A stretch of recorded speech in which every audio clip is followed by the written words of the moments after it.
Good evening, everybody. I'm Steve Fettig, Chairman of the MacIver Institute for Public Policy. Yes, thanks, Annette. Welcome, and thank you all for joining us tonight. Couldn't be more excited to be back in front of people, just shy of a year since our last event. So I want to go through the perfunctory thank yous that are in order for all of the people who helped make this evening possible. I mean, I assume you're here to listen to my 1.5-hour lecture that I pared down to 27 minutes. If I speak quickly, I'll get through it in 26. Yeah, no? Okay. All right. First, I'd like to thank my family, my wife, Sarah. Hopefully our boys are behaving somewhere in here and not tearing something apart. That always makes me afraid. My parents, Bob and Mary Ellen. All of the members of our companies, Tankcraft, Plascraft, Doctor's Office, Egon Direct, Shalotech, a lot of them are here tonight. And I want to say the things that I do with MacIver and the stuff that we support wouldn't be possible if it weren't for all the great people who work for us and support our efforts that are outside of the business. So thank you very much.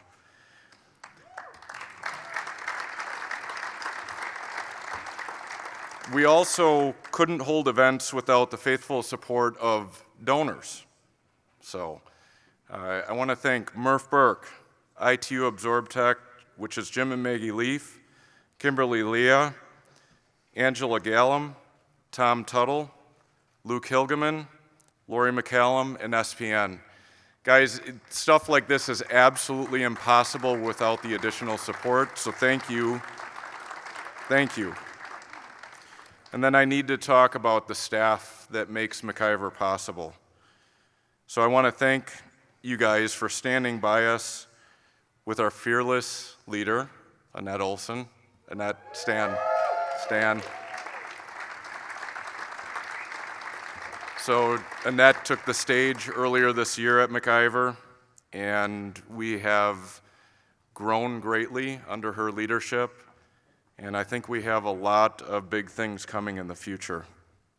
Annette comes from a storied background and a long career fighting for our freedoms in this great state of Wisconsin.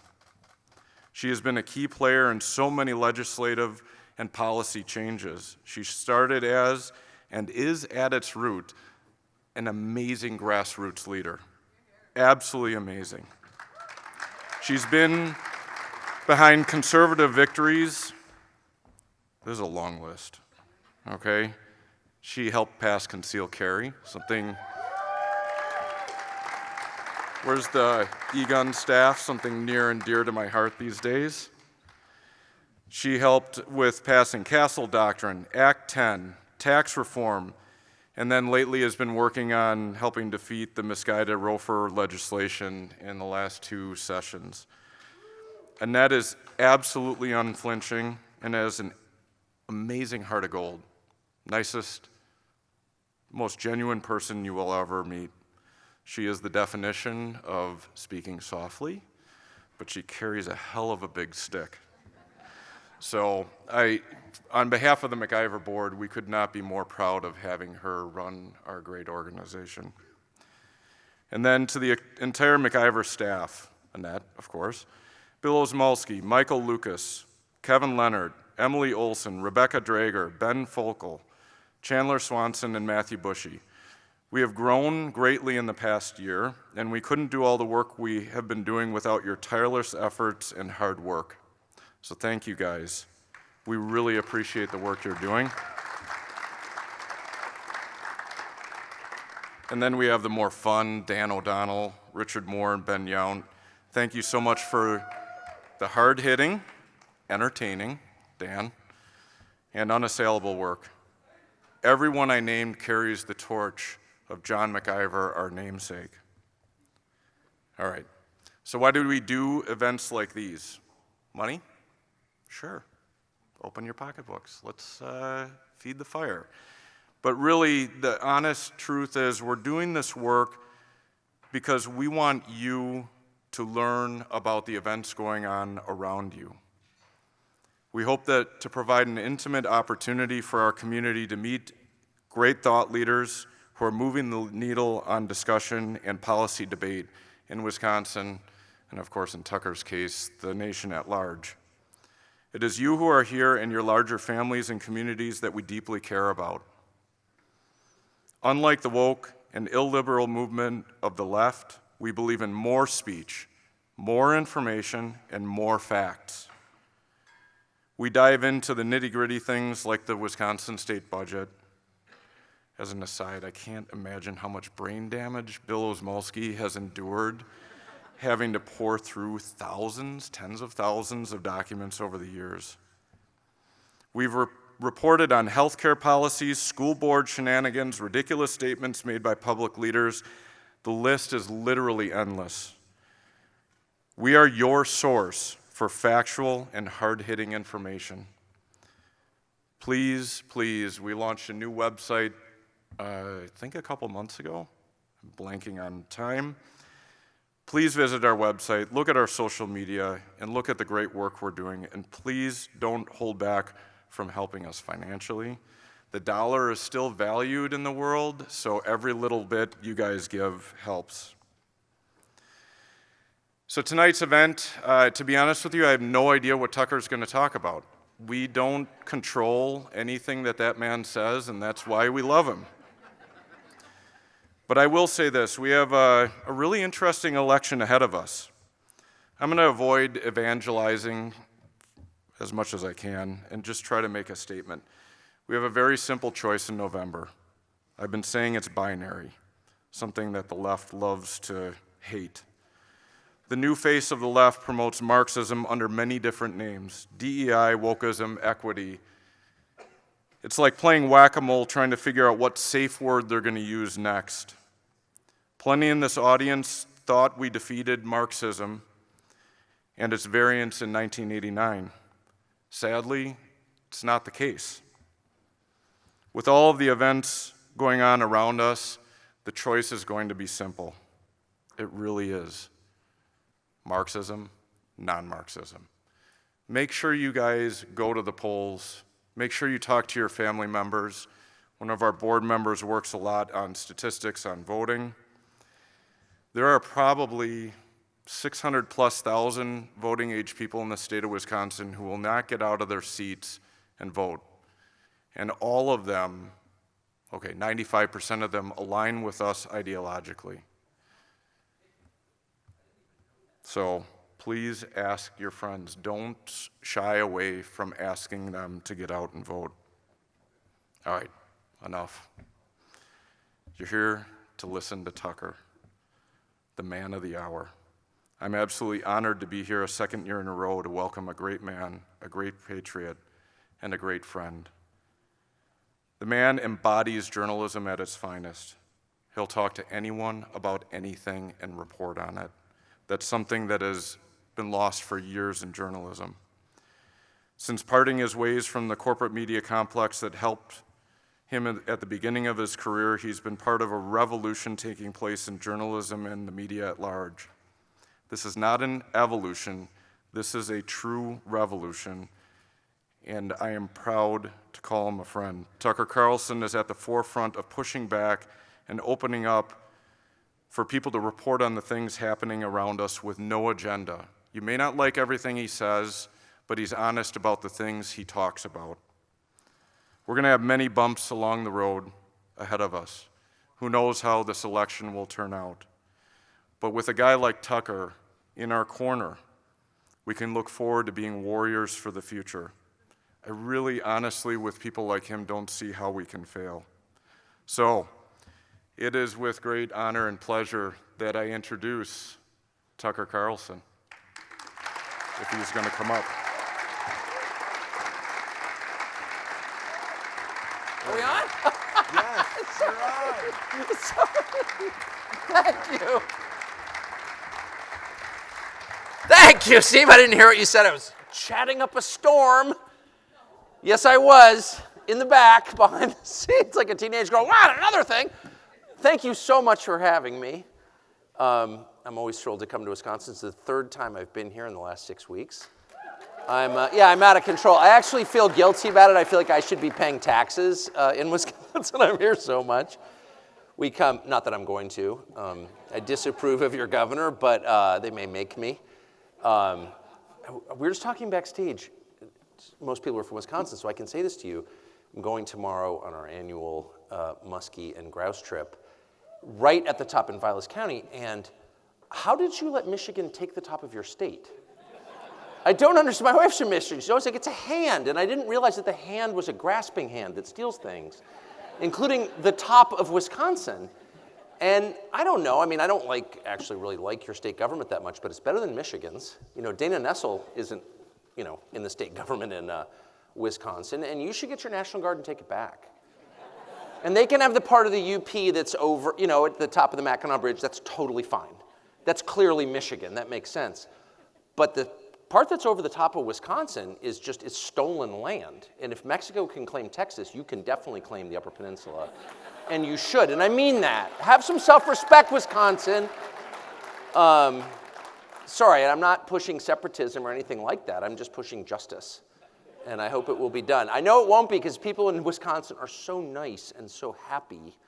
And that's the main thing I notice when I come here. It's not just about your birds and your fish, which I do love.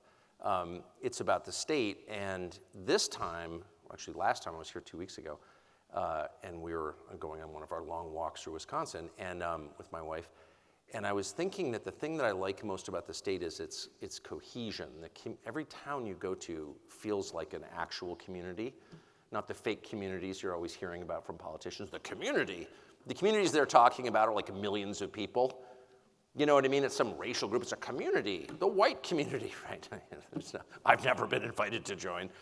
What are you even talking about? They're fake communities. They describe voter blocks as communities.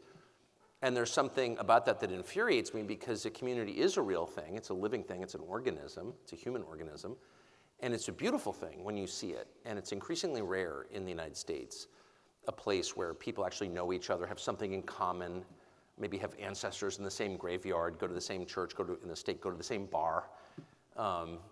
People always say of Wisconsin, people said to me tonight, my town had 5 bars and 6 churches, or 6 bars and 5 churches, whatever. The bar-church ratio is something that people joke about, and it's very noticeable as you drive around the state.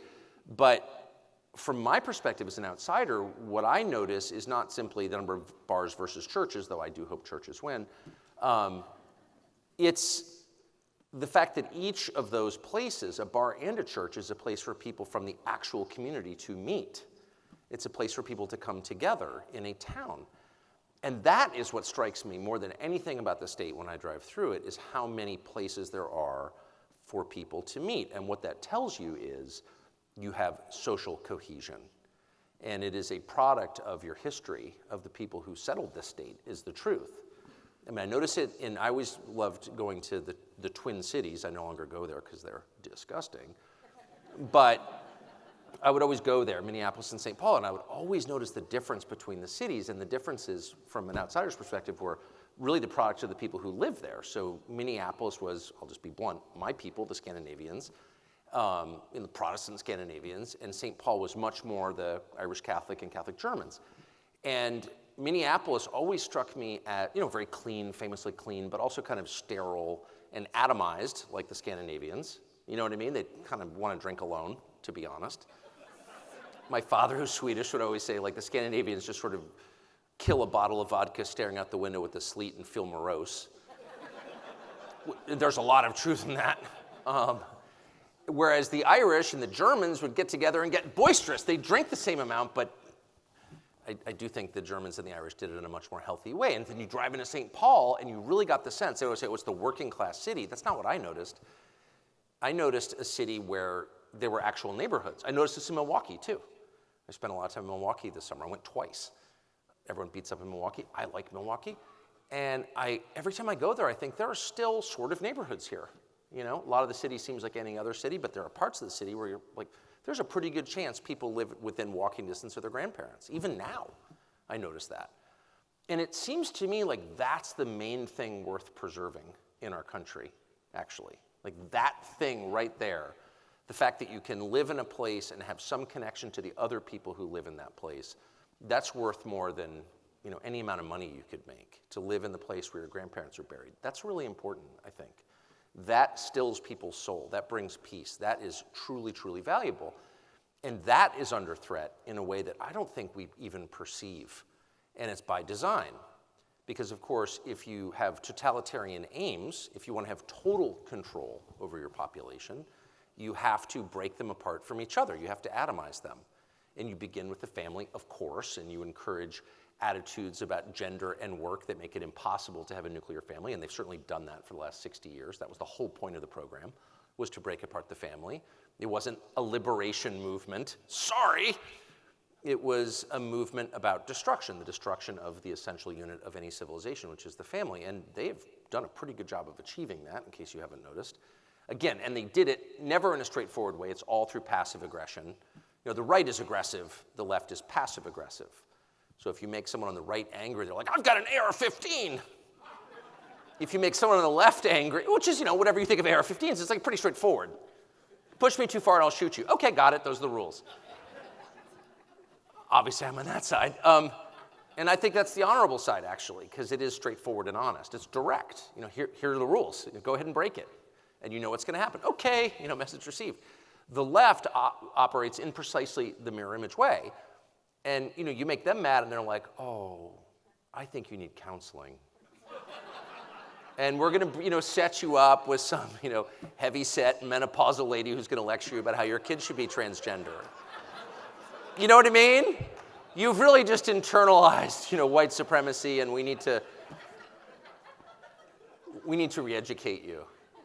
And I would argue that that's a much more insidious way to bring about totalitarianism. I'm much more comfortable with people in military uniforms marching down the streets of my village and threatening me, because at least I can join the partisan movement and fight against them, and we know what we're up against.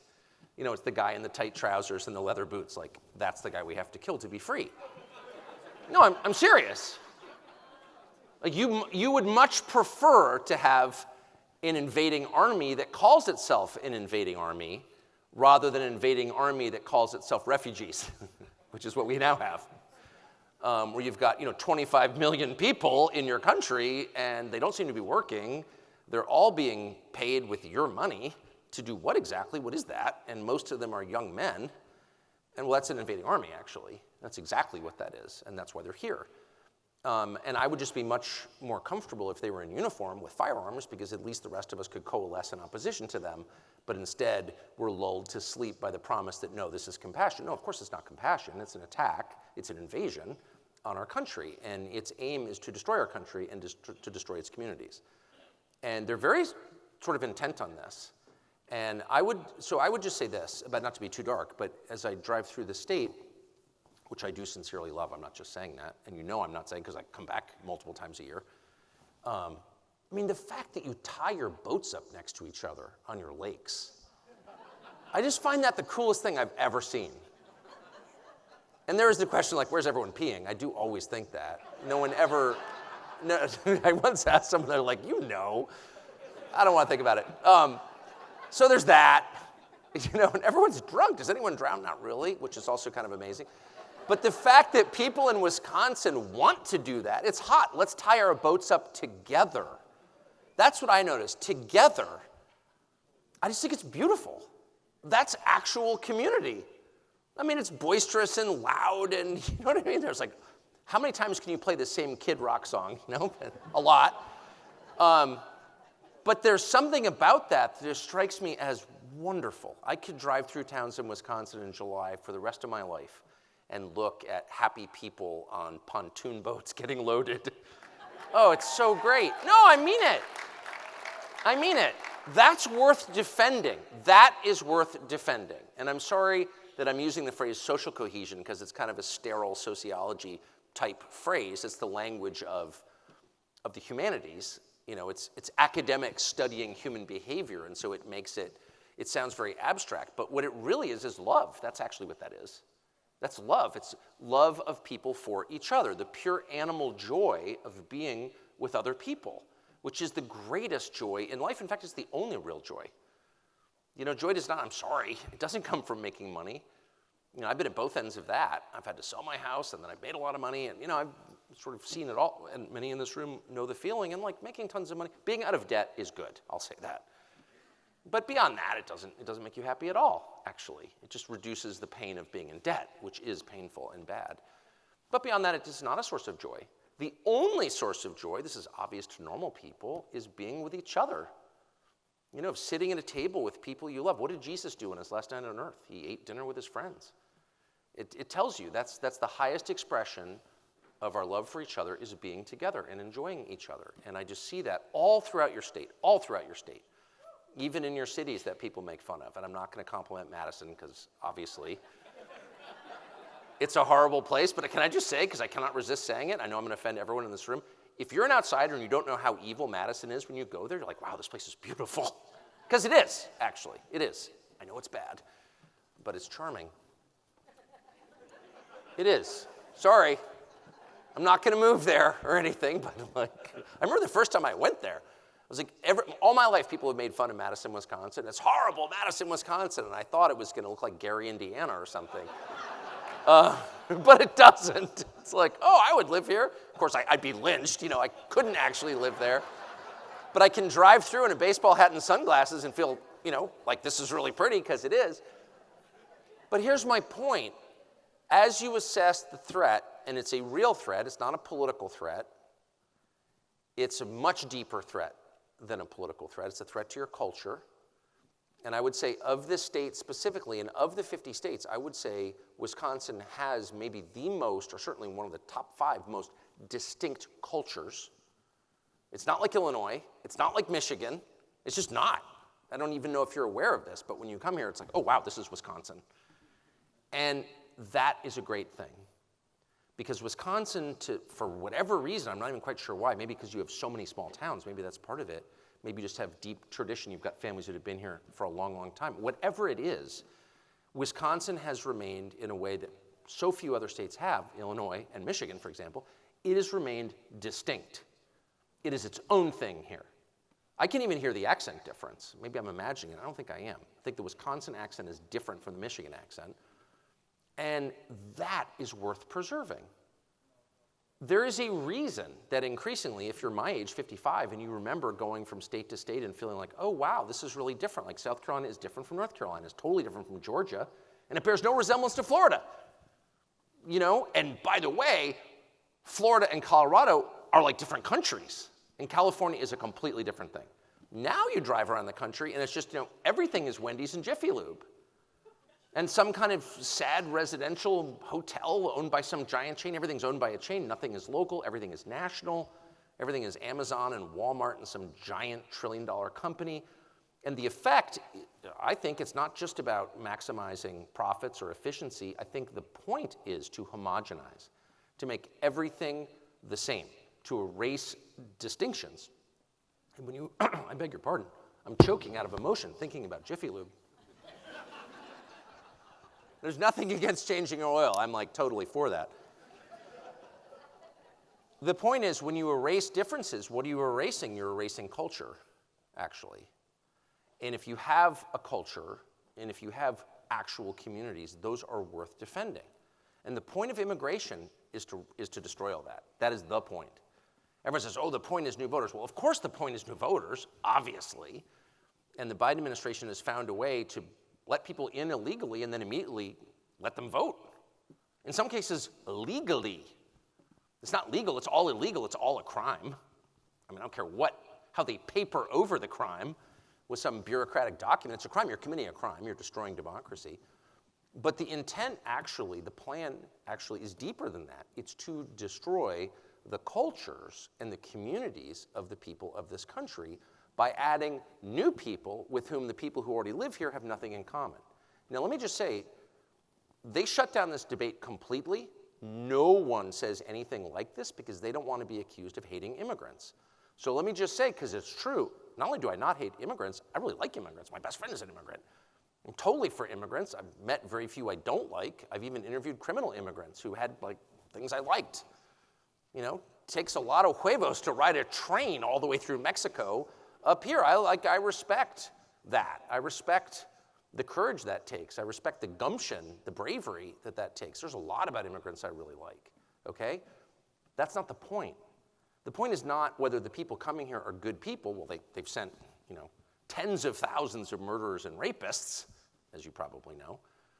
But even if they hadn't, even if every person in the 25 million allowed into the country in the last several years, even if every one of them was like a sterling person who was destined to win a Nobel Prize for some scientific innovation, it would still be an act of violence against America and our culture because it's too many people.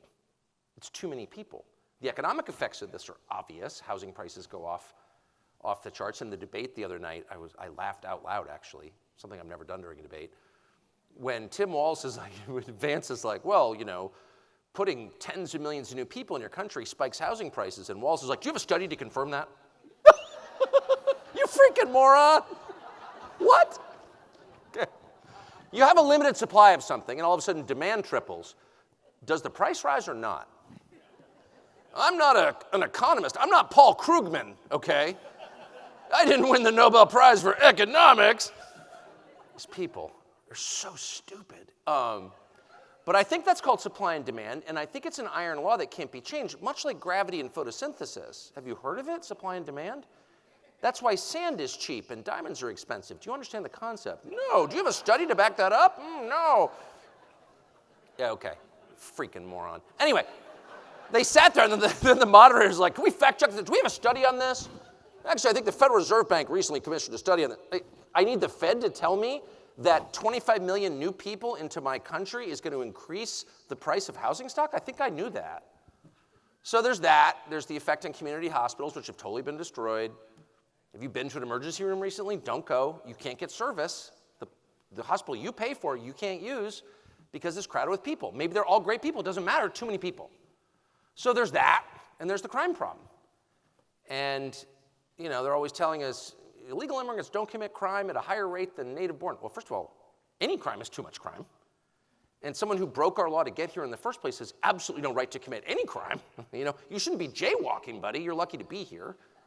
By the way, we're paying for everything for you. It's outrageous, but actually the jails in Venezuela were emptied as they were in Cuba in 1980 during Mariel, of course, because government's like, oh, wait, open border? Here, take people we don't want. So actually there is a huge cost to American citizens measured in lives, and a lot of people have been murdered, including in this state, by illegal aliens.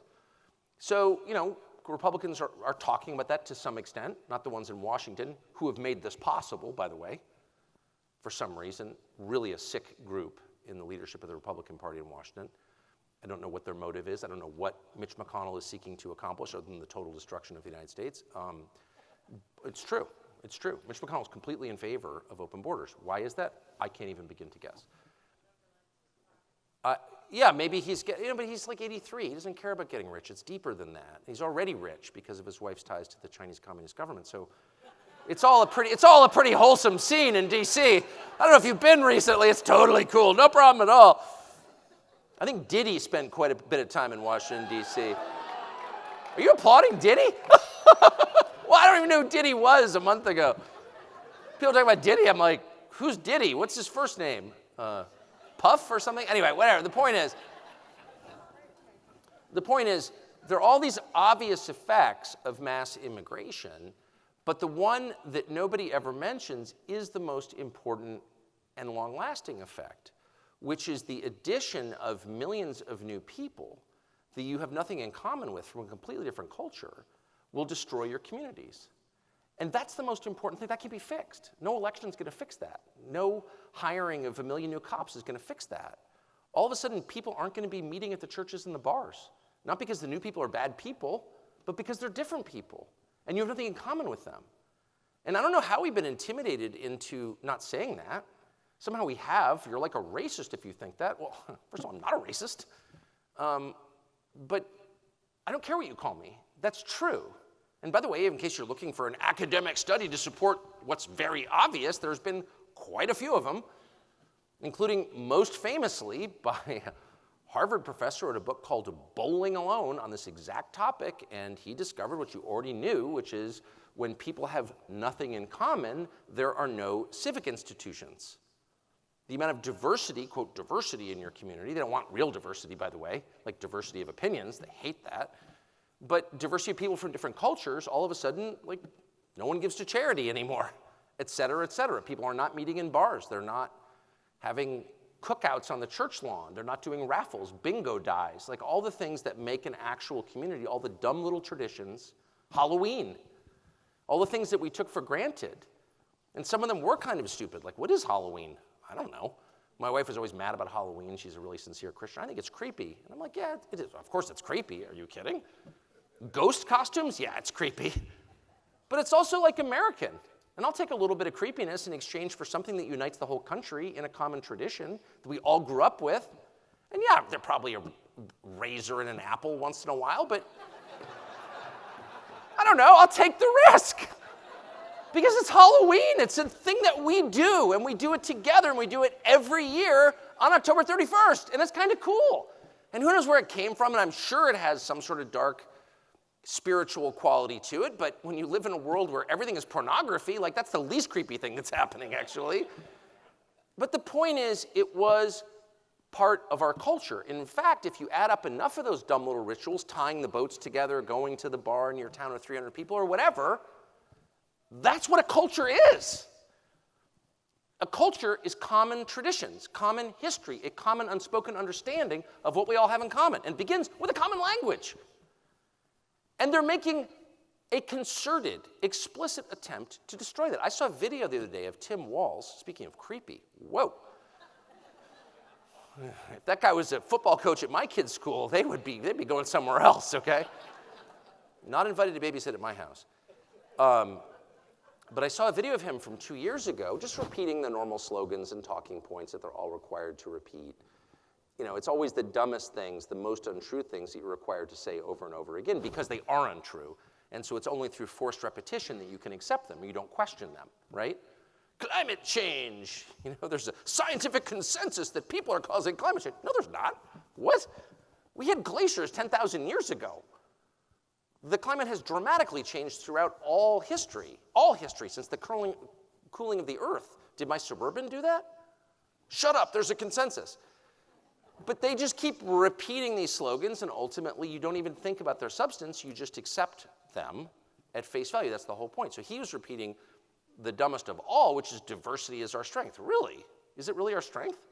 Shut up, racist. Well, I'm not racist, so there. But let's consider the idea. The less we have in common, the stronger we are? Is that true in your marriage? If you couldn't speak the same language as your wife, if you practiced separate religions, if you grew up in different countries, if you had nothing in common, would you have a stronger marriage? Of course not. You'd have a failed marriage. Is that true in your office? The less your employees have in common, the better they work together? What are you even talking about?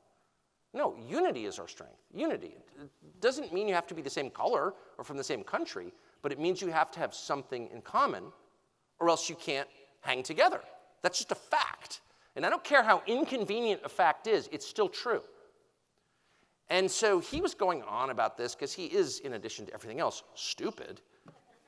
And stupid in the sense that all of our leaders are stupid. Like, they just say things they don't understand, they haven't thought through, they don't really mean it, and to the extent they mean it, they don't understand why they mean it. They're children, okay? We're at war with Russia. Why? You know, how's that going to end? Oh, shut up. You work for Putin, racist. Okay, got it. Anyway, yeah, they're dumb. You would never hire them. They can't get jobs. That's why they've created this whole system where useless people get rich and famous. It's called the U.S. economy. But anyway, here's the point. He was saying, you know, it's so beautiful. I go to these little towns in Minnesota, and there's one, this particularly diverse and wonderful town, where at the school, 50 different languages are spoken, and it's just wonderful. And I thought, wonderful in what sense? Wonderful if you, like, are a translator, maybe. But is it wonderful for the kids? I'm not attacking any of the kids at all. I love kids. I don't care where they're from or what they look like. I like kids. A lot more than Tim Walz likes kids, Mr. Infanticide, but whatever, that's a whole separate thing. And I'm like, how do you learn anything? 50 different languages doesn't bring you together, it divides you, actually, because you can't understand anybody.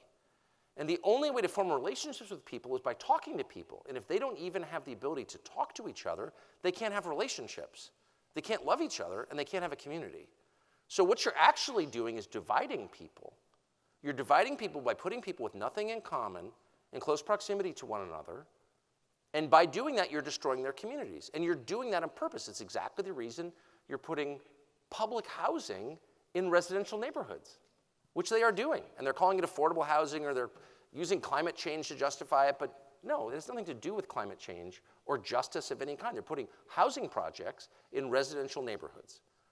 And that's never one time in history. It's been tried many times since urban renewal. For the last 60 years it's been tried. And not one time has that ever happened where it didn't destroy the community. Period. Now you can blame the people whose communities were destroyed. Oh, white flight, they moved away. Okay. Why'd they move away? I mean, whatever. You can call people's motives into question. You can attack them. You can blame, rural people for the country's problems. Yeah, they're the problem. We're on the brink of nuclear war because rural people did it. Our economy's on the brink because rural people. Oh, shut up. You can blame people all you want, but it's still just true. You destroy communities when you inorganically move populations around. When you don't let people live where they want to live and live the way they want to live and have their own dumb little rituals. When you decide you know better and everyone has to live a certain way, when you homogenize things, you destroy people's communities and you destroy their lives. You destroy their lives. They can't raise their kids in the town where their parents are buried. There's no amount of money that can compensate for that. And in Washington, where I spent my life, they'll tell you, well, why don't you just move? There's no opportunity in your town. The mill closed. Well, maybe I don't want to move. Maybe I went to high school here. Maybe my parents are buried here. Maybe my family's been here for 150 years. Maybe I just like it. Maybe you should shut up and go back to your stupid Aspen Institute or wherever you're from. You know what I mean? Go give another AEI lecture. These are, yeah, ugh. Ugh. I'm sorry.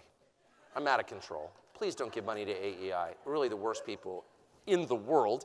Not the worst, the very worst, I wanted to say. But the point is, they will, and I mean that, and I only know that because I know them so very well, because I lived next to them for only 40 years, not a big deal. But they would blithely just say, well, why don't they just move? Well, why don't you move, actually?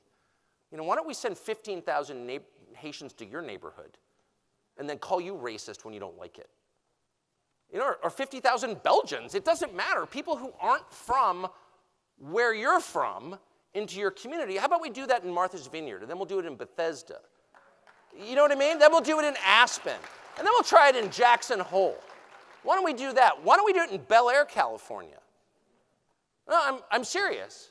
Why don't we do it in Lincoln, Massachusetts, and every one of the richest suburbs of Boston? We're just going to move 50,000 Haitians into every one of those towns, and if you don't like it, if you dare to move, we're going to call you racist on the front page of the New York Times. Why don't we try that? And why don't we do it at gunpoint, actually?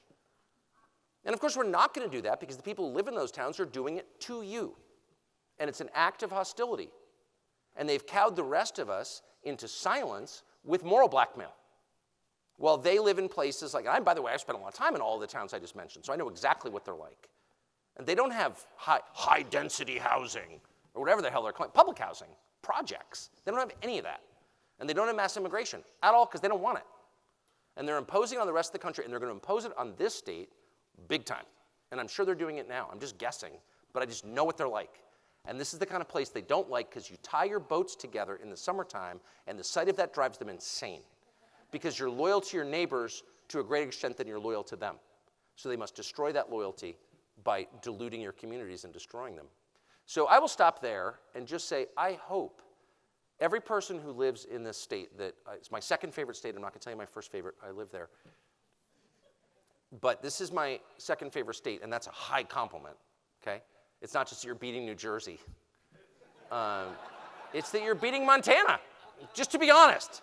Not many states get to beat Montana, and I think you've crushed them because you've got fewer Californians. But the problem with being in an incredibly cool place is that often the people who live there are so happy that they take it for granted. The last thing I'll say, I was talking backstage, and I don't mean this in a creepy way, in a very non-creepy way, but I was saying to someone backstage, I was like, I just like the women in Wisconsin. I've always liked them. And he's like, why? Are they so hot? I was like, I don't know. They're happy. And I'm married to a happy woman, and I've always thought that happiness is the root of female beauty. There's nothing prettier than a happy woman. I don't even know what a happy woman looks like. I just like them. You know what I mean? I always say it to my wife, we've been married so long, I don't even know what you look like. I think you're hot. And the reason I think that is because she's happy. Midwestern person from a neighboring state, the one that stole the top of your state. And, but I just noticed that about people in Wisconsin. They're just happy. They don't seem riddled with anxiety at all. I mean, maybe Madison they do, or certain wards in Milwaukee they do, but in general they don't. You know what I mean? Find an unhappy person in, I don't know, Sheboygan or Neenah. There are not too many. And so maybe if you live in a place like that, you can't even conceive of the idea that it could change and that people from outside look at your happiness and are incited by it and angered by it and want to change it and want to destroy it. But I'm just telling you, and I don't mean to wreck your night, they are angered by it and they do want to change it. And you should fight like animals. Animals, like a cornered wombat. You ever try to get a cat in a box? Okay? Have you ever tried to get a cat in a box? I take one to get an airplane. I don't admit ever having owned a cat, but I have seen that, I'll just say. It's total resistance. Total resistance. Ah!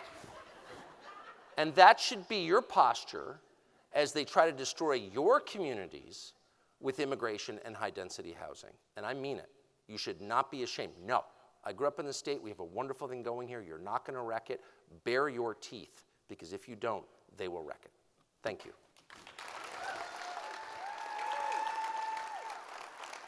Ah! Thank you. Thank you. Thank you so much. Well, I'm Annette Olson, and I'll just take a few seconds before Tucker speaks some more, but I really want to thank the chairman of the board of MacIver Institute. He has been a tremendous leader for our organization. His family has been fundamental in keeping this organization moving, grooving, and really making a change in this state. And I've never met another family that's been so dedicated to freedom and liberty than the Fedek family.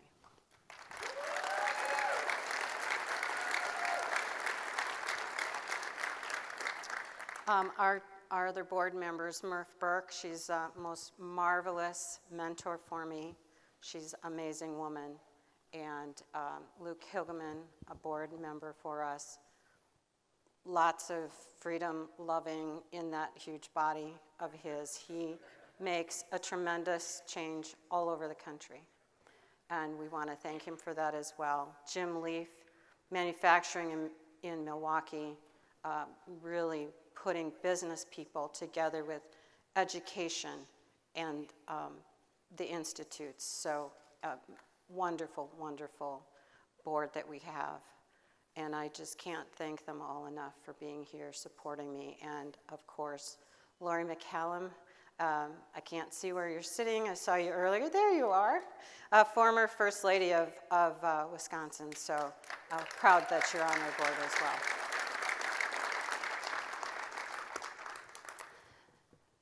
So I think you've answered all my questions. So I don't remember what I said, but it was heartfelt.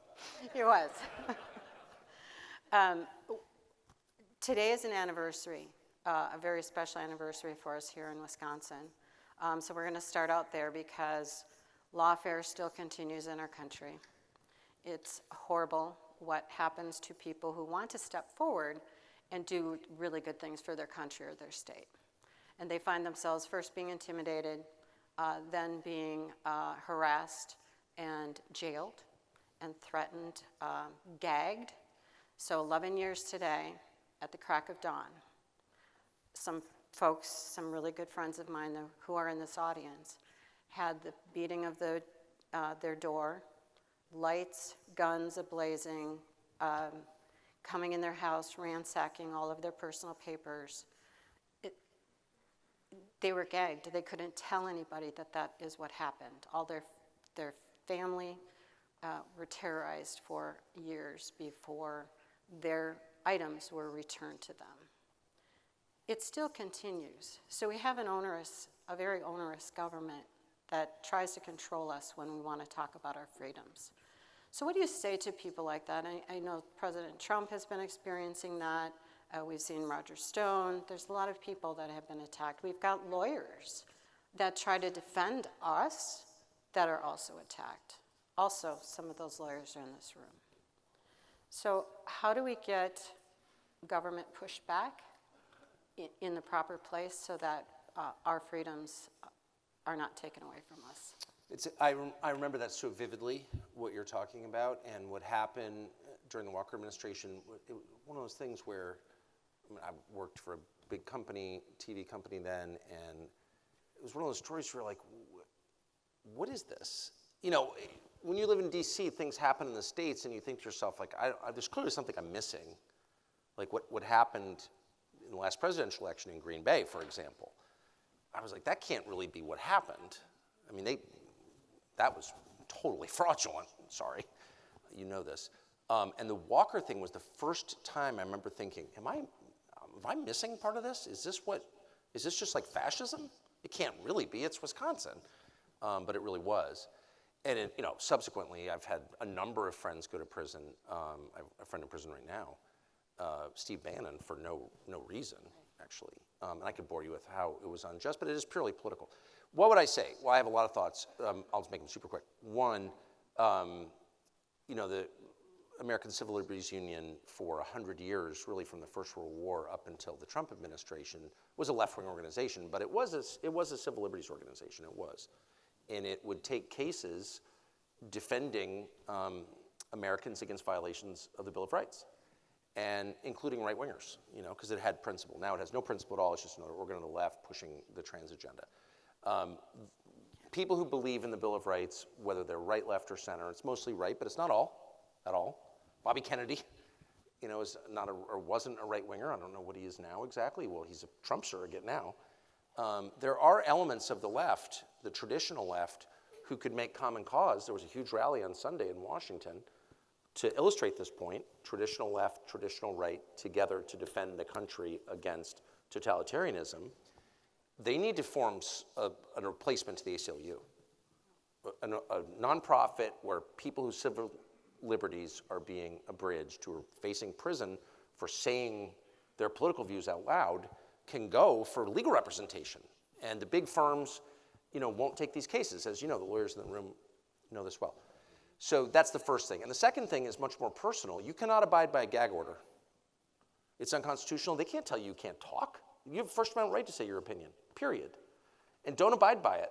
And if you need to go into hiding and continue to speak on X, which is really the last at-scale free meaning open media platform we have in the world, you should do that.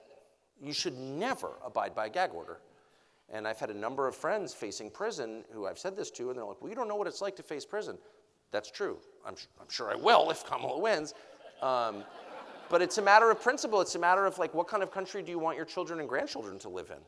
They cannot tell you can't give your political opinions, period, under any circumstances. And there's a judge in Washington called Amy Berman Jackson, full fascist, a Democratic partisan, but a totalitarian, who told Roger Stone that he couldn't explain what the government was doing to him because it would somehow bias the jury pool, whereas, of course, federal prosecutors leaked his text messages to the New York Times. It's happened to me. My text messages went up at the New York Times. Not to whine. But they're liars. They're not upholding a principle. They're taking away your God-given right, a right that you were born with, that the U.S. government exists to protect. The government did not grant you that right. It's inherent. You were born with it. That's what our founding documents say, and that's just true. Those are human rights. And first among them is the right to say what you think is true, period. And if anyone tries to take it away from you, you have to be willing to go to jail to uphold that right. That's just a fact. And by the way, if you're in that situation, you've already entered into the political arena, you have to be cognizant of the risks. If you can't handle that, don't enter. I'm sorry to be mean. I'm just being honest. Don't get involved if you're not willing to stand on principle to the end. You don't have to hurt anybody else, and you shouldn't. If you're a Christian, as I am, you should not hurt other people, period. But you have to be willing to be hurt if you're going to save the country. And the gag order stuff is just a really clear line. They have no right to do that. And if you allow them to do it, you're giving them the right to do it. You're establishing a precedent that your children are going to have to live with that will destroy this country. If the government can tell you you're not allowed to tell other people what the government is doing to you illegally, then we're done. Then we're just East Germany. So if you need to, hide out at a friend's house and tweet from your basement about what they're doing, do that. And enough people do that, this will end. But until they do that, it will continue. So the burden is on us to be brave. That's my opinion. Again, it's the isolation that they want, right? Oh, of To keep course. you in fear. I just spent a month, the month of September, on the road. We went to 16 different cities, a speaking tour. And the main reason I did it, really the reason I did it, was I wanted to be in a room full of 10,000 people who believe in human freedom. I do. I just wanted that. And I wanted everyone else in the room to look around and be like, oh, I'm not crazy. There are other people here who want to live a totally normal life, who don't want to bring America back to the antebellum era. You want to bring it back to 1985. Not that long ago. Like, it was a free country. I lived here in 1985. I remember. I was dating the same girl in 1985. It was a free country. And it's not too much to ask to bring it back to 1985. That's not the Stone Ages. I don't care what they say. Oh, you're a Neanderthal. Really? 1985? I don't think so. We had way less racial tension in 1985 than we have now. You've brought it back to the Stone Ages, and you blamed us for it, as usual. No, people need to be willing to say, I was born in a free country, and I will do whatever it takes, short of violence. I'm not going to commit violence. I will be the victim of violence if that's what it takes. I will be, and I mean it.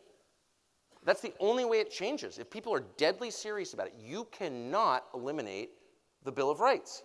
I just won't stand for it. And unfortunately, we failed the test shamefully during COVID. We, meaning we failed. I failed. I mean, I didn't go along with, I never wore a mask or took their stupid shot, obviously. I didn't socially distance, obviously. But I should have been way more aggressive than I was. I should have gone on TV every night and said, totally disobey this. Totally what, are you even, what? They're telling you they're going to arrest you if you have a public protest? Go have the public protest and be arrested. Fill their jails. Fill their jails with dissidents, which is what you are. And I should have joined them myself. And I didn't, because I was living on my weird little island like, I don't want to deal with any of this stuff. You know what I mean? Have fun in your collapsing country. I mean, I'm sorry. I'm embarrassed. I spoke up more than most people, but I didn't speak up enough. None of us did. And I just pray that if that happens again, they're like, oh, really, for your own safety, because we're now at war with Russia or we're at war with Iran. They're trying to start both those wars right now to strip our civil liberties from us, not because they care about those countries. It's about what they want to do to us. We're at war now. You're not allowed to say what you think. Well, I'm going to say it anyway. And I hope that every person in this room and every person you know will do exactly the same. Because again, it's not about us. It's about our children and the kind of country that they live in. And if you let them continue, if they do a COVID again and we act like sheep again, we're done. That's right.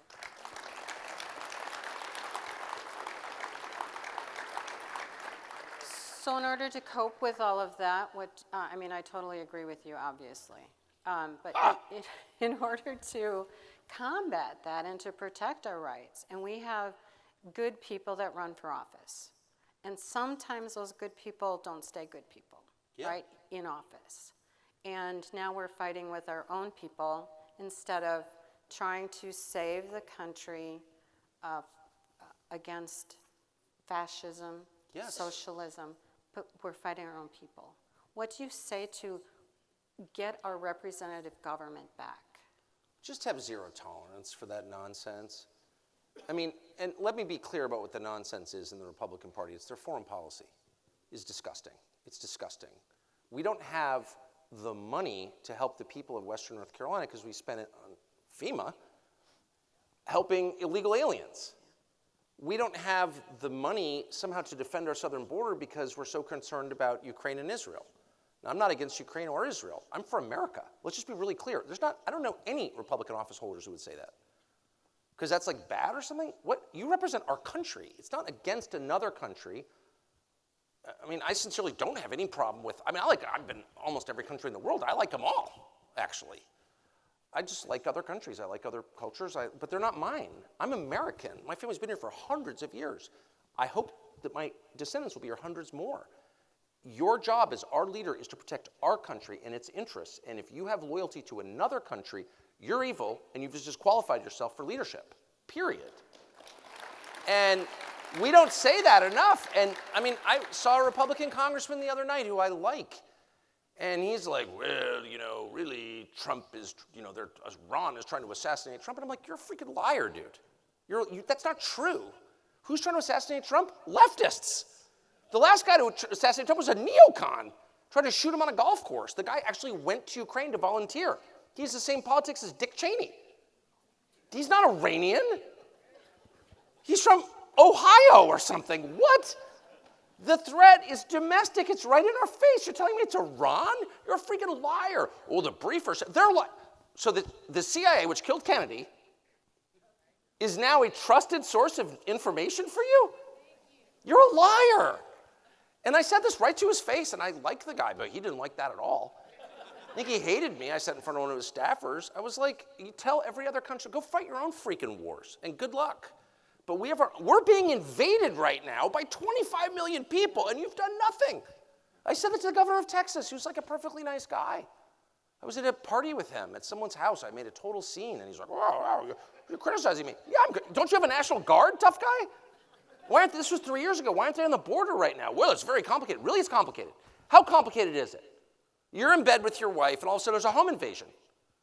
And you're like, I'm not going to check the laws on whether I can defend you with deadly force. She'll never sleep with you again, for one thing, because she now knows that you don't care about her.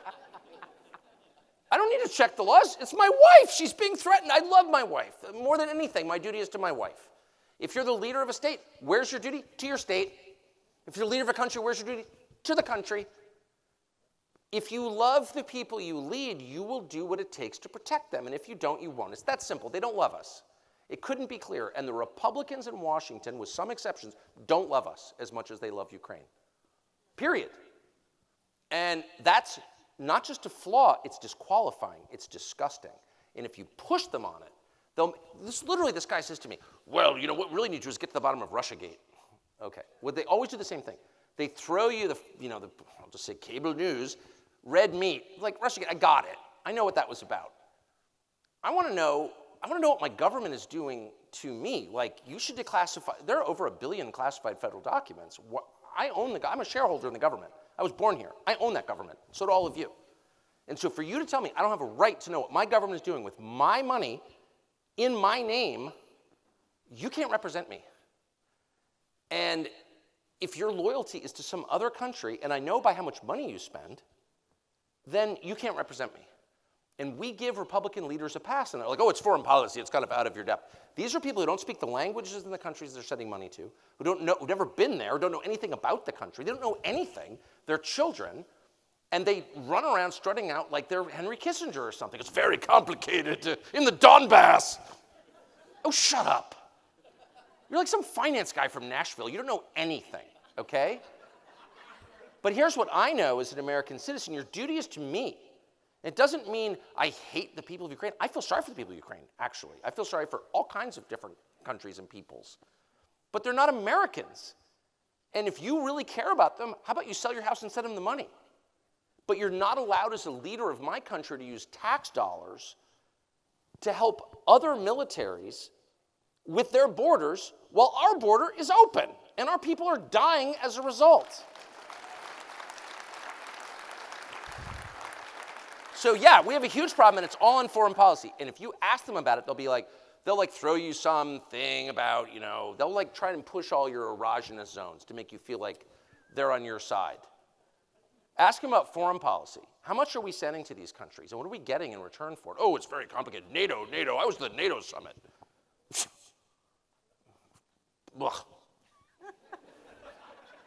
That's why, by the way, last thing I'll say, why have all these Republicans publicly announced that they're voting for Kamala Harris? If you told me 10 years ago that Bill Kristol, who I spent 5.5 years working for, Dick Cheney, who I knew, his creepy little daughter, who I knew very well, Mike Pence, all these people, they're all voting for Kamala Harris. The Bushes, all voting for Kamala Harris. George W. Bush, Jeb Bush, voting for Kamala Harris. How did that happen? But they are. That's the problem. They just don't care about the country. They're mad that Trump might have one fewer war over the next 4 years.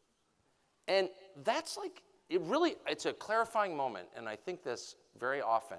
I'm really grateful for how clear things are now. It's really obvious who's on whose side. And all I care about is preserving the country that I grew up in for my kids. That's not too much to ask. I don't want it to change radically. I don't want it to become much worse. Economic cycles come and go. But a culture, a people, that's permanent. That's permanent. I'd do 10 years of recession. I'd sell my house in exchange for not having a society completely transformed by foreigners. Okay, that's the truth. I mean it. And there's no Republican who will say that. It's all about GDP and growth and whatever. It's like, what you're saying bears no resemblance to what I want, which is a stable, happy country. That's what I want, a stable, happy country. And I lived in one. I know it's possible. You destabilized it with your stupid wars. And last thing I'll say, now I'm totally out of control, but these people should all have to answer for their foreign policy of the last 20 years. I covered that stuff. I was on the first plane out of D.C. to the Middle East after September 11th. So I'm not an expert. I never pretended to be one, but I've been to all their wars. I've watched all this stuff. And I don't understand how the people who planned all that are still making the decisions, and no one's ever had to apologize. No one ever asks John Bolton, like, why haven't you apologized? You said we were going to get one thing. We didn't get it. We spent trillions of dollars. We killed almost all the Christians in Iraq. I am Christian, so I think it's fair to ask, like, what was that about? And you never apologized. When my kids get a B in English class, they have to apologize. Because that's the difference between a human being and a sociopath. A human being grows by admitting fault. It's called repentance. And it's absolutely essential. There's no sin that I personally will not forgive. I mean it. And there's no sin that I would not personally forgive in another person if that person was contrite and asked for forgiveness. Because that's what my religion demands. But if you're not even forced to apologize or express contrition, and instead you continue to rule my country, misrule it, we have a system that's so far out of whack that I'm surprised we haven't had some kind of revolution, because it's crazy. The Tea Party was one of the revolutions that Yeah, it's like the Tea Party, January 6th, like the most normal people in the country. What was like, not one person on January 6th was carrying a firearm. What were they carrying? Pocket constitutions. They're carrying pocket constitutions. So like, and they went to jail, like some 65-year-old diabetic grandmother. Really, that's an insurrection? No, it's not. They were people who, some of them did rowdy things that I'm opposed to. I hate vandalism, okay? But the overwhelming majority of them wanted to preserve the system. That's why they were mad. They weren't trying to overthrow it. They were trying to preserve it. And they watched our system in the process of being overthrown, which it has been. And they're the villains? I don't think you're the villain, actually. If you want to preserve the greatest country in the world in some recognizable way, you're not the bad guy. You're not the radical. I'm often called radical. I'm the least radical person you've ever met. I'm like the most moderate person. I just want things to be, my parents got divorced. I don't like change. I don't. I mean it. I'm not a radical. I'm just the opposite. Like, it was that way last year. Let's keep it that way. I kind of like that. I go to the restaurant, I know the same thing. I'm not a revolutionary. I hate revolutionaries. Revolutions never make things better. They always just wreck stuff. I hate wrecking stuff. It took someone a long time to build that. It took you 2 minutes to wreck it. You're the villain. And so this grandmother who's like, no, the Constitution says this. She's the radical? No, you're the radical, Kamala Harris. You hate the people of this country. You hate the way things have been done. You despise our history. You despise the people who created this country. You're a scary Bolshevik radical. We're not. We tie our boats together.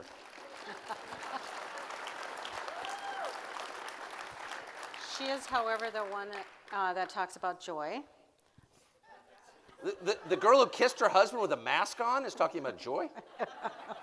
The whole point of kissing is lip on lip. I don't want to work blue here. I don't know if there are kids in the audience. If you're kissing your spouse with a mask on, you're a freak who knows nothing about joy. Wearing some mouth condom, it's disgusting. Joy.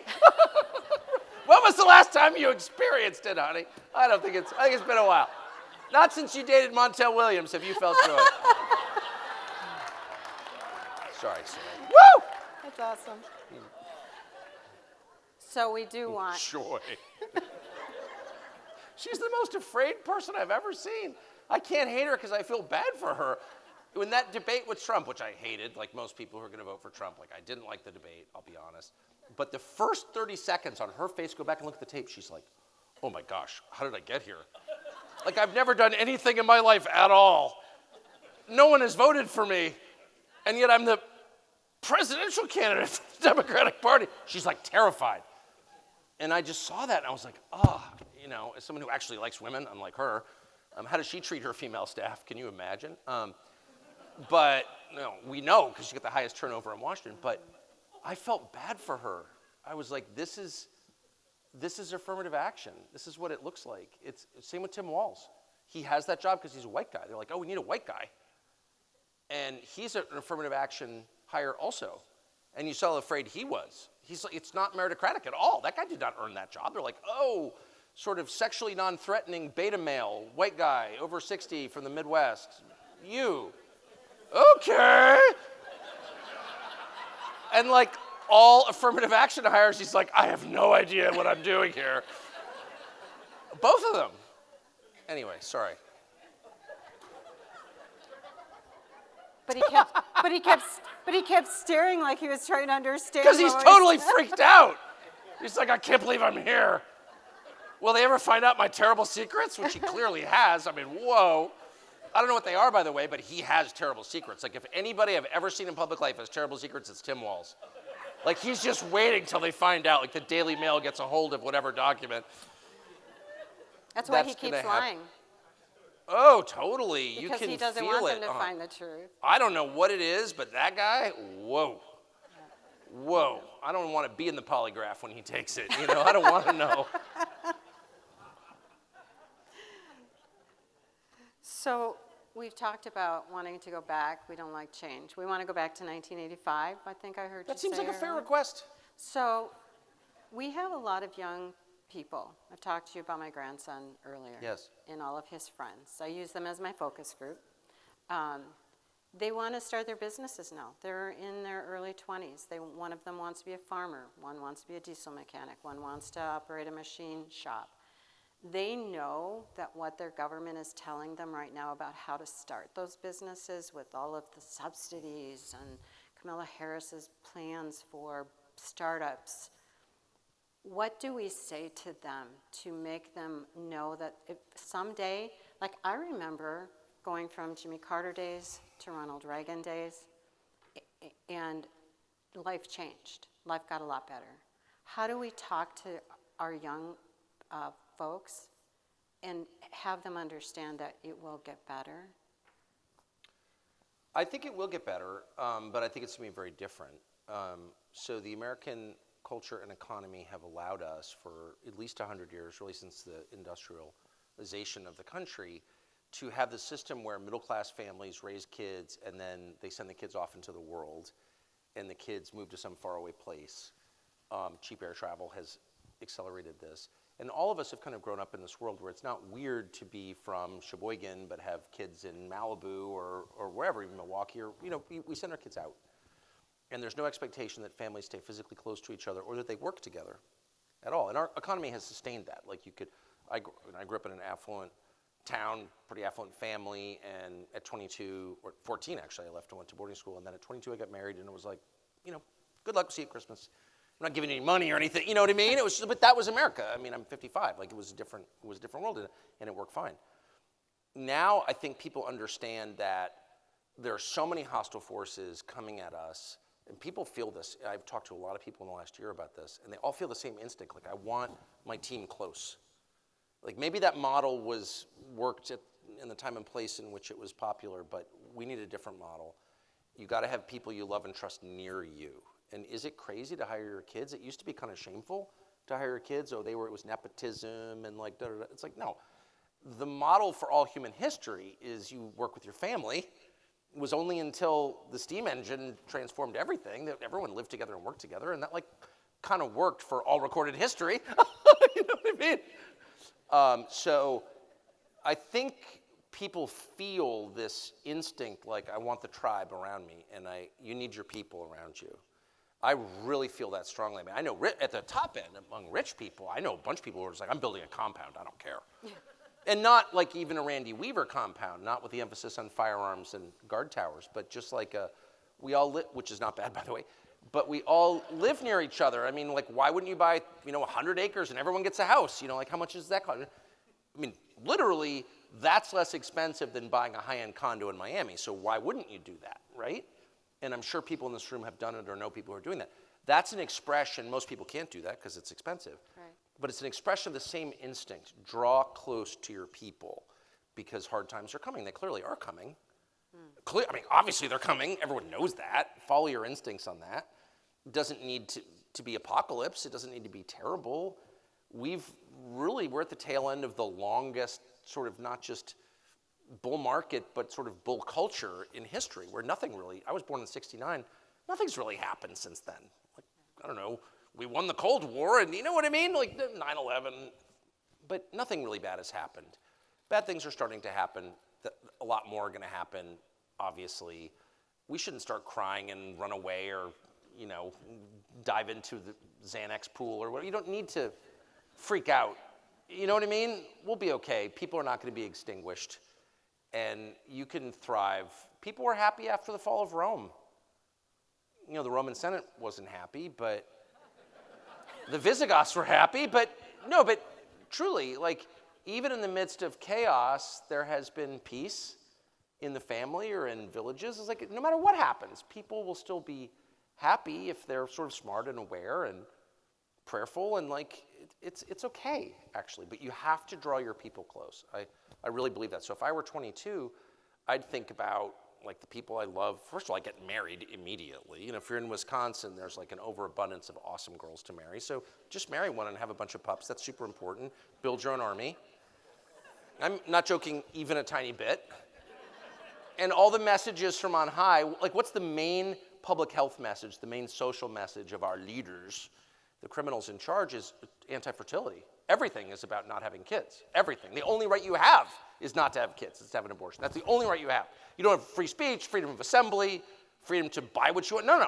The only right is abortion. Okay, however you feel about abortion, it's like, why the emphasis on not having kids? All the messages are about not having kids. So on that basis alone, I'm like, if all the world's most evil people think I shouldn't have kids, I'm going to have 10. I'm not even Mormon. I'm Protestant. And there's a reason they don't want you to have kids, because when you have kids, it becomes really obvious who you're most loyal to. Your kids. And maybe less Kamala Harris, who doesn't have any kids, not to be mean, but she doesn't. And so she's kind of the perfect, just like every European leader. None of them have kids. They don't care about the future. Why would you? It's all about vacationing in St. Bart's or getting rich for the moment. There's no longitudinal thinking at all. And so I'd get married, have tons of kids, work with my family, pick a place. I think place is really important. We're too disconnected from place in America. I really noticed that. I've spent a lot of time in other countries, and people are really into the place. Like, this is the town. This is the place. I don't know. Few Americans have ancestral homes, maybe in Wisconsin, but most places, there's no ancestral anything. Make that. This is my town. I'm staying here. And you can, by the way, thanks to technology. Right? I mean, it's a whole different way of thinking. But less get on a plane, more build your fortress at home. I think COVID has taught us that, right? Yes! That's such a great example. Yeah. That's what we learned. You know, everyone's like, oh, the tragedy of COVID and whatever. I mean, I'm in a room full of generally affluent family people. I bet the majority of people in this room really kind of enjoyed COVID. Maybe no one wants to admit it. But if you had a coherent family and you could stay at home, and I don't want to gloat, I know a lot of people suffered and died during COVID, but I know a lot of people, like, that's the greatest time I've ever had. All my kids came home. Right. I got to see the grandkids. Like, there's always an upside. Nothing is an unalloyed good or bad in the temporal world. Everything is a mixed blessing. And look at the bright side. Like, what did we learn from COVID? Well, I don't have to go into New York City. I mean, I never went to New York City again. And I worked for a company based in New York City. I was like, your company's disgusting, your city's disgusting, people are sleeping in ATM vestibules. I'm never going there again. And I never did. And talk about an upside. And you're doing great. I'm fine. I'm a lot happier, you know? I mean, but we learned that. Like, you're not subject to all the rules. And I do think, I just said I hate change and I hate revolutions and shakeups and everything.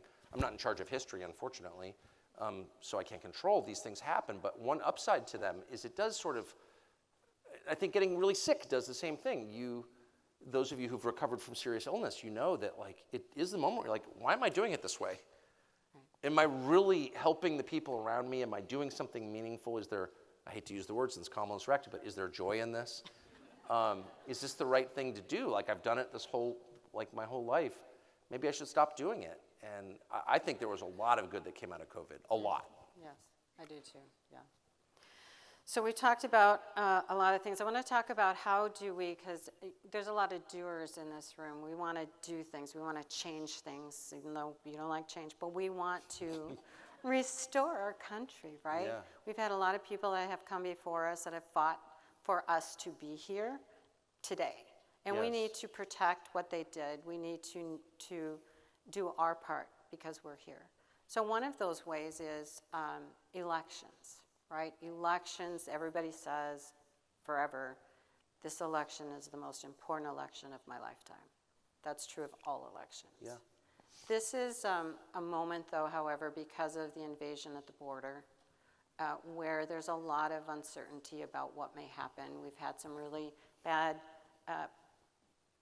things that people have thought were bad outcomes from previous elections, and there's a lot of people in this room that want to protect this election coming up and working. SAVE Act is one that is being talked about in DC. It passed in the House, needs to pass in the Senate. Do you think that will happen? And then also in the state of Wisconsin in November, we have a constitutional amendment because we have a governor that won't sign a bill to protect our right to vote. So we're working very hard to try to protect only citizens voting. Do you think that we will be successful in those endeavors, knowing what has crossed our borders already? I mean, I sure hope so. Of course, I think, again, it's a religious question. We're commanded to hope. It's not like a byproduct of a sunny day. It's like a duty. Faith, what, and love? It's like everyone focuses on the love, every wedding in the world. Faith, hope, and love. The greatest is love. Yeah, the greatest is love, but hope is also on the list. And it's something that you do, not something that just happens organically. You know, I have a dark Scandinavian soul. I have to make myself hope. You know what I mean? And I do. So I am always hopeful. As the specific act that you referred to that has died in the Senate, I happen to have dinner with one of my favorites. I don't like most senators. They're loathsome. But one I really love is Mike Lee from Utah, who's one of the only Republicans I've ever seen ever get better in the Senate and not drink the Kool-Aid. And he was just at my house for dinner 2 nights ago. And we're talking about this. And of course, it's the Republican leadership colluding with the Democratic leadership to kill it. And it's so frustrating, it's hard to believe it's happening. So I don't think we're gonna get that. I don't know what's gonna happen. I have a terrible record of predictions. I'm always surprised. I would just say 2 things. 1, have hope. And 2, remember that the outcome is never what you think it's gonna be, ever, good or bad. How many people do you know who've worked their entire lives to build a company, sold it to a PE firm, get ridiculously rich, in other words, succeed, reach the goal they were working toward for their entire lives, and get way less happy? About 99% of people to sell PE firms have an experience. I'm sure some of you have lived it. And that it's just one of a million different examples of often your victories are your defeats, and your defeats are your victories. And we need to remember that. And that is, by the way, for those of you who care, a Christian principle as well. The first will be last. The meek shall inherit the earth. How do the meek inherit the earth? We don't even notice them. You know, they're off in the corner being meek.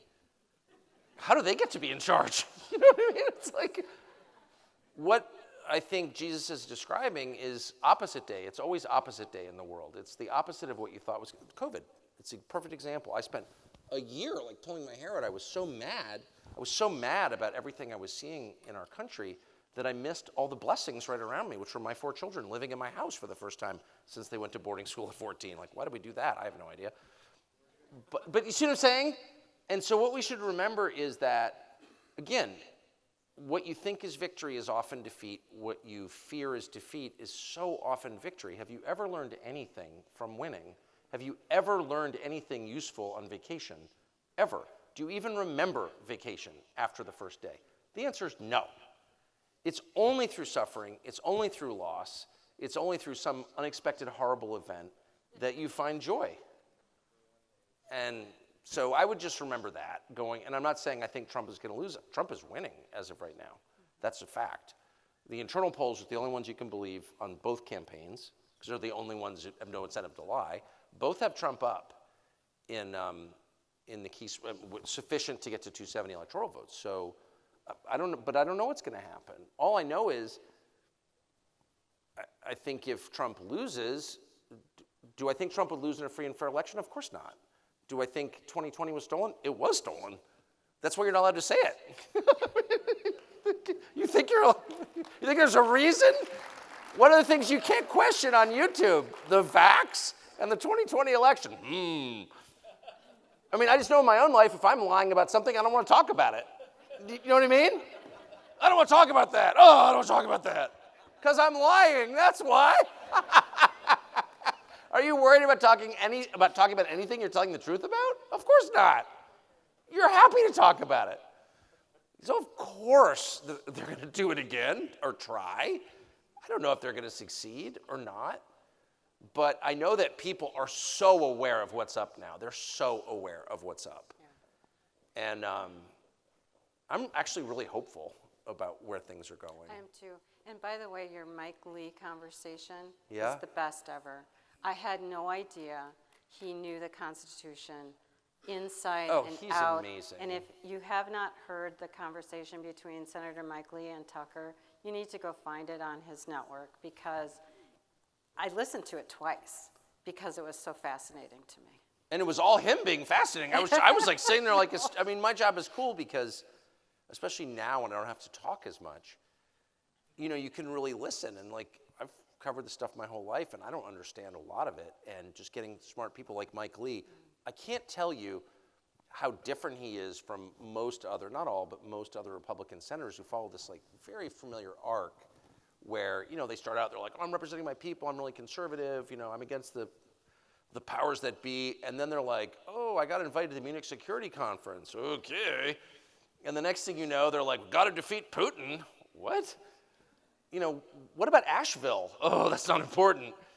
You know, they all wind up there, and Lee is, for some reason, something quirk of personality, he's like become this incredible figure. I mean, I really hope that he serves in the Trump administration. I don't know if he will, but I want him to. It was a great conversation. He's so good. So we have about 5 minutes left. It's 5 minutes, people. It flew by again really quickly. But to get our country back, we need all people voting. Yeah. And there's a huge block of voters, potential voters, that we're trying to get out. It's the hunters and the sportsmen all over this country. They don't want to leave the woods and go vote. Yeah. Which is really... I'm one of them. No, I mean, I don't want to leave the woods at all. So the question really is can you talk to them, because you are a hunter, you're a sportsman, can you talk to them about the importance of them getting out of the woods and voting? Yeah, I mean, you should, I mean, I try to, because I do spend I brought my dogs, they're here in Wisconsin And today. they're beautiful. And not for the first time, yeah, I love my dogs. And they're hunting dogs, and they're spaniels, and I think they're really, really smart. I know they're smart. But they don't speak English really at all. And, you know, don't have a higher education, no degree, but they really get things. And one of the things that they're so good at detecting is who doesn't like them. I was in an elevator with them today in the hotel that we're in, and this lady gets in, and my dogs are very attractive, I must say.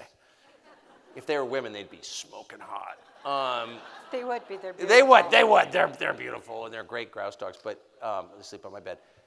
But this woman gets in, and she's like, oh, dogs. You know, my dogs are the nicest dogs ever. And she's like, oh, I hate dogs. I can just feel it on her. And my dogs are like, oh, you hate me. And they back up. They just instantly knew who hated them. And I wish hunters were the same way and fishermen were the same way. They hate you. They hate nature. That's why they're bulldozing forests to put in solar panels. Really? How is it better for the environment to bulldoze pine trees to put in some plastic garbage from China? I mean, maybe you get rich from it. Okay, fine. But if you're telling me that's green, how is it green to bulldoze my forest or cut off the top of my mountains right next to my house, which they have done, to put in your stupid windmills? Oh, yes. That's green? It's green to destroy nature? Like, I'm not a genius. I didn't actually go to Harvard or even graduate college, but I know that that's a lie because it's obvious. And I don't understand. So they hate nature, actually. They don't know anything about it. They spend no time in nature. Name 3 bird species. What's the difference between a conifer and a deciduous? Do you know? oh, we need to lecture me about climate change. Shut up. Go away. You don't know anything. You don't live in a place where you can see the stars. You don't care at all about nature.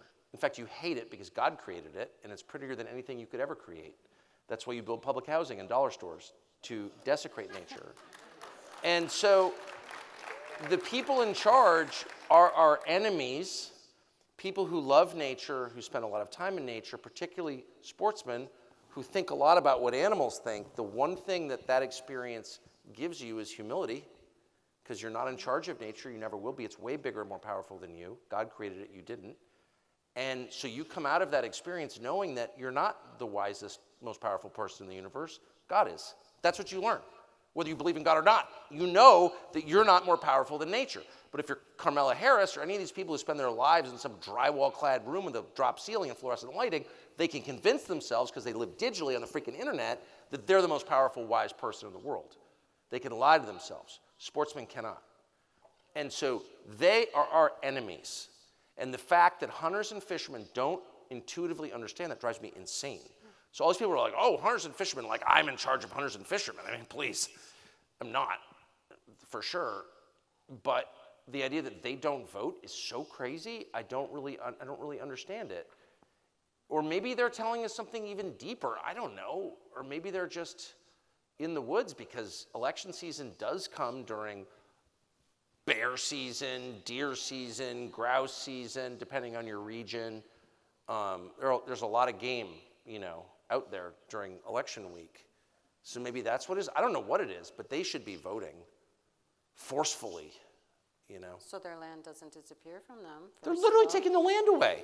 Right. They're using your tax dollars through land trusts to tie up land for the worst people in the world, so you can only mountain bike on it or something. Right. Or drive your electric bike, but you can't hunt or fish or camp.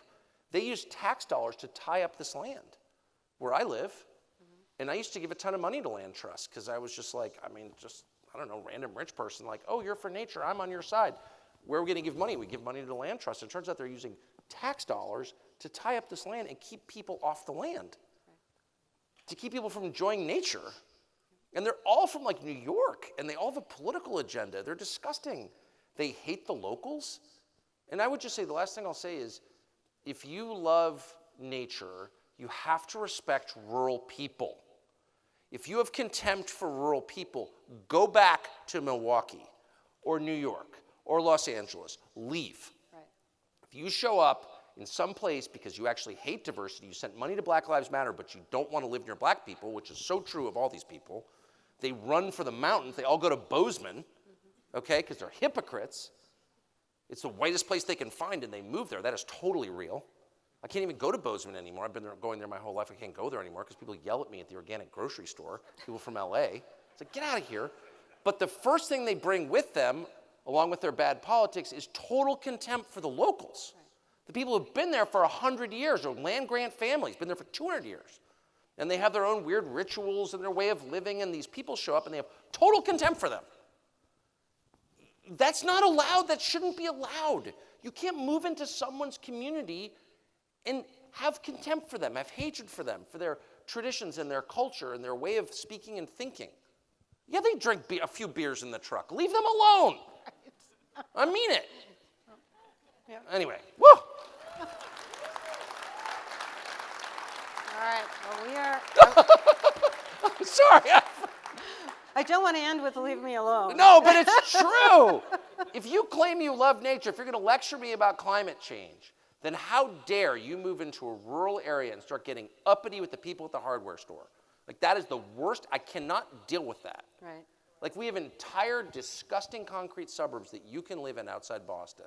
You can crawl back to Bethesda, Maryland in your artificial hell and go to Whole Foods. But what the hell are you doing in my town? Hell yeah, and they're doing it here too. Woo! Especially if there's a coffee pot at the hardware store. Yeah. All right, one last question, and then we're going to really have to go. We want to end on joy. What does Joe Freedom or Lily Liberty really need to do now, moving forward, that will preserve our liberty? Oh, live like you're free. The main thing people need to do is get off the internet and live like you're free. Lead by example. Live a free life with your own opinions. If you don't want to wear deodorant, don't wear it. It's got weird aluminum chemicals in it. Probably shouldn't. But live like you're truly free. Say what you really think. Be cheerful. Spend your life making beautiful things. Have a job that actually makes the country better. Produce something worth having. If your job consists of oppressing people, say with debt, maybe you should rethink what you do for a living. I mean it too. If you want to make America better, make it better. And indulge your creative impulses.